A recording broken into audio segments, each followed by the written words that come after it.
আমাদেরও সেনাবাহিনী আছে, আমাদেরও রাষ্ট্র আছে, আমাদেরও জনবল আছে, আমাদের 200 কোটি মুসলমান আছে, আমাদের অর্থ ব্যবস্থা আছে, আমাদেরকে আল্লাহ পাক জমিন দিয়েছেন। কি দেন নাই আল্লাহ রাব্বুল আলামিন আমাদেরকে? তারপরে কেন এই জায়গায়? এর উত্তর আপনি খুঁজে বের করেন। আপনি খেয়াল করে দেখেন, আজকে আমরা এই জায়গায় চলে আসছি শুধুমাত্র একমুখী, তাদের সামরিক আগ্রাসনের ভিত্তিতে নয়। আমাদের সেনাবাহিনী কম নাই, আমাদের জমি কম নাই, আমাদের দেশ কম নাই, আমাদেরও প্রযুক্তি কম নাই। তাহলে আমরা এই পর্যায়ে কেন আসলাম? উত্তরগুলো আপনি খুঁজে বের করেন, উত্তরগুলো খুঁজে বের করেন। আমাদেরও সেনাবাহিনী আছে, আমাদেরও রাষ্ট্র আছে, আমাদেরও জনবল আছে, আমাদের 200 কোটি মুসলমান আছে, আমাদের অর্থ ব্যবস্থা আছে, আমাদেরকে আল্লাহ পাক জমিন দিয়েছেন। কি দেন নাই আল্লাহ রাব্বুল আলামিন আমাদেরকে? তারপরে কেন এই জায়গায়? এর উত্তর আপনি খুঁজে বের করেন। উত্তর হচ্ছে একটাই, উত্তর একটাই। আল্লাহ পাক কোরআনে বলেছেন, ইন তানসুরুল্লাহ ইয়ানসুরকুম। ভালো করে শুনেন, সূরা মুহাম্মদ পড়ে দেখবেন, ইন তানসুরুল্লাহ ইয়ানসুরকুম। তোমরা যদি আল্লাহকে সাহায্য করো তবেই আল্লাহ তোমাদেরকে সাহায্য করবে। আমরা সবাই ব্যক্তি পূজায় লিপ্ত হয়েছি, দুনিয়া পূজায় লিপ্ত হয়েছি, আমরা সবাই দুনিয়াদারি নিয়ে ব্যস্ত হয়ে গেছি। আর যখন আমাদের ভাইরা মারা যাচ্ছে তখন আমরা মায়া কান্না দেখাচ্ছি। এইসব ভণ্ডামি দিয়ে জিহাদ হবে না, এইসব ভণ্ডামি দিয়ে বাইতুল মুকাদ্দাস বিজয় হবে না। আল্লাহর কাছে ফিরে আসেন, পরিপূর্ণ দ্বীনে দীক্ষিত হন। ইন তানসুরুল্লাহ ইয়ানসুরকুম। তোমরা আল্লাহকে সাহায্য করো, অর্থাৎ তোমরা আল্লাহর দ্বীনকে সাহায্য করো, আল্লাহ তোমাদেরকে সাহায্য করবেন। ওয়া ইউসাব্বিত আকদামাকুম। তোমাদের পা আল্লাহ পাক শক্ত করে দিবেন। আল্লাহ সতর্ক করেছেন, ওয়া ইন তাতাওয়াল্লাউ। তোমরা যদি মুখ ফিরাই নাও আল্লাহ থেকে, তোমরা যদি মুখ ফিরাই নাও, ইস্তাবদিল কওমান গায়রাকুম। আল্লাহ পাক তোমাদেরকে সরাই দিয়ে নতুন কওমকে নিয়ে আসবেন। সুম্মা লা ইয়াকুনু আমসালাকুম। তারা তোমাদের মতো অপদার্থ হবে না। এটা আল্লাহ পাকের দ্ব্যর্থহীন ঘোষণা। অতএব পরিপূর্ণ ইসলামে দীক্ষিত হতে হবে, আমরা সবাইকে ইসলামে ফিরে আসতে হবে, ওলামায়ে কেরামের সাথে সম্পর্ক রাখা এবং একই সাথে জাতিগত একটা ঐক্য গঠন করা। জাতিগত ঐক্য গঠন করে একটা শরিয়া রাষ্ট্র কায়েম করে, একটা পরিপূর্ণ ইসলামী রাষ্ট্র কায়েম করে, নবী সাল্লাল্লাহু আলাইহি ওয়াসাল্লামের সুন্নত অনুযায়ী একটা মদিনা রাষ্ট্র কায়েম করে আপনি আন্তর্জাতিক মহলে চাপ দিতে পারবেন ইনশাআল্লাহ। আর যদি সেটা না হয়, আর যদি আমাদের রাষ্ট্র ব্যবস্থা, সরকার ব্যবস্থা, প্রশাসন এগুলোর ধার না ধরেন, তাহলে আমি বলে দিচ্ছি, আপনারা লিখে রাখেন, আজকে গাজাবাসীর যে অবস্থা হয়েছে, আজকে ইরাক, সিরিয়া, লেবানন, জর্ডান এগুলোর যে অবস্থা হয়েছে, আমাদেরও যে সেই অবস্থা হবে না এর কোনো গ্যারান্টি নাই। মিয়ানমার আমাদের উপর যেভাবে রোহিঙ্গাদেরকে চাপিয়ে দিয়েছে, আপনি আমি কোথায় যাব?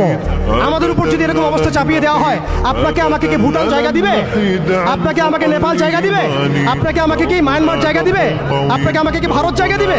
আপনাকে আমাকে কি পাকিস্তানও জায়গা দিবে? অতএব আমাদের এই জমিনে, আমাদের এই সংগ্রাম, আমাদের এই জিহাদ আমাদেরকেই করতে হবে, আমাদের ইসলাম আমাদেরকেই করতে হবে, আমাদের ভবিষ্যৎ আমাদেরকেই করতে হবে। আল্লাহ পাক বোঝার তৌফিক দান করেন। বাংলাদেশের এই অবস্থায় এখন একটা ইসলামী রাষ্ট্র গঠনের কোনো বিকল্প নাই।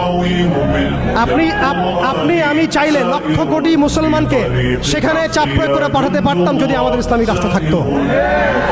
আমাদের যদি একটা ইসলামী রাষ্ট্র থাকতো, তাহলে ওরা যেভাবে ইউনাইটেড নেশনস গঠন করেছে, এইভাবে আমরাও ইউনাইটেড মুসলিম নেশন গঠন করতে পারতাম। আমরা সেটা পারি নাই, পারছি না। তারা যেভাবে ইউনাইটেড নেশনস গঠন করে সারা বিশ্বে মুসলিমদেরকে চাপ দিচ্ছে, ট্রাম্প কি বলছে আপনারা সবাই দেখছেন, মিডিয়া ভাই সবাই আছেন, স্পষ্ট ঘোষণা দিচ্ছে ওরা এখান থেকে বের হয়ে যাক, আমরা সেখানে বসতি স্থাপন করব। এটা কি মগের মূল্য? ওরা কেন সেখান থেকে বের হয়ে যাবে? এই গাজাবাসীরাই এই পৃথিবীর সবচেয়ে স্বাধীন মানুষ। তারা মৃত হয়েও তারা জীবিত, তারা সেখানে বোমের খোরাক হয়েও তারা সেখানে সম্মানিত। ইতিহাস তাদেরকে সম্মানের সাথে স্মরণ রাখবে ইনশাআল্লাহ, এবং জান্নাত এইসব শহীদ ভাইদেরকে দিয়ে ভরে যাবে ইনশাআল্লাহ। হতভাগত আমরা দাসত্বের মধ্যে পড়েছি, মুনাফিকের মধ্যে পড়েছি, আমরা কিছু করতে পারছি না। দুঃখ তো আমাদের, দুর্দশা আমাদের। আমরা কালকে আমাদের মাঠে আল্লাহর সামনে কি জবাব দিব এর ঠিক ঠিকানা আমাদের নাই। এই জন্য আমি শুরুতে বলেছিলাম, ক্ষতির মধ্যে আমরা আছি, তারা নাই। আমরা যে পরিমাণ ক্ষতির মধ্যে আছি সেই পরিমাণ ক্ষতিতে তারা নাই। তারা হাসতে হাসতে জান্নাতে চলে যাচ্ছে ইনশাআল্লাহ, এবং এরপরে তাদের বিজয় আসবে ইনশাআল্লাহ আযজা ওয়া জাল। অতএব একটা ইসলামিক রাষ্ট্রের দিকে আমাদেরকে যেতে হবে, ইউনাইটেড মুসলিম নেশন গঠন করতে হবে। ন্যাটোর বিকল্প চাই আমাদের, ন্যাটোর বিকল্প বাহিনী গঠন করতে হবে আমাদেরকে। IMF এর এগেনস্টে আমাদের ব্যাংকিং সিস্টেম তৈরি করতে হবে, ওদের ওয়ার্ল্ড ব্যাংকের এগেনস্টে ওয়ার্ল্ড মুসলিম ব্যাংক তৈরি করতে হবে, ওদের প্রযুক্তিগুলোর বিরুদ্ধে আমাদেরকে প্রযুক্তি তৈরি করতে হবে, ওদের মিডিয়ার এগেনস্টে আমাদের এই ভাইদেরকে মিডিয়ার মধ্যে ঝাঁপিয়ে পড়তে হবে। আপনারা সবাই সব মিডিয়াগুলোকে ইসলামী মিডিয়া বানায় ফেলেন। ওরা আপনাদেরকে জুজুর ভয় দেখায়, সত্য থেকে পিছিয়ে ফেলে। আপনাদেরকে ভয় করবেন না, আল্লাহকে ভয় করেন। ওয়ালা তাখাফুহুম ইত্তাকুল্লাহ, আল্লাহকে ভয় করেন, তাদেরকে ভয় করবেন না। আল্লাহ রাব্বুল আলামিন আমরা সবাইকে যেন ইমানদার হওয়ার তৌফিক দান করেন। এইভাবে যখন আমরা একটা ঐক্যবদ্ধ শক্তি হতে পারবো ইনশাল্লাহ, দেখবেন আজ হোক আর কার হোক, আমরা সেই মোবারক জাইশে অবশ্যই যোগ দিব, যে জাইশ ইনশাল্লাহ বাইতুল মুকাদ্দাসকে মুক্ত করবে, স্বাধীন করবে, বিজয় ছিনিয়ে আনবে ইনশাল্লাহ।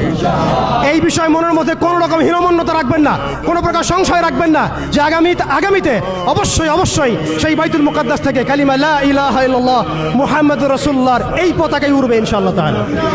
তারা এই পতাকাগুলোকে সরিয়ে ফেলতে চায়, তারা জাতীয়তাবাদের আদলে এই বিশ্বকে সাজাতে চায়, কিন্তু আল্লাহর রাসূল সাল্লাল্লাহু আলাইহি ওয়াসাল্লাম বলেছেন, এমন একটা কাঁচা বাড়ি, একটা পাকা বাড়ি বাদ থাকবে না যেই বাড়িতে কালিমা লা ইলাহা ইল্লাল্লাহ মুহাম্মাদুর রাসূলুল্লাহর পতাকা উড়বে না। এটা নবী সাল্লাল্লাহু আলাইহি ওয়াসাল্লামের ভবিষ্যৎবাণী।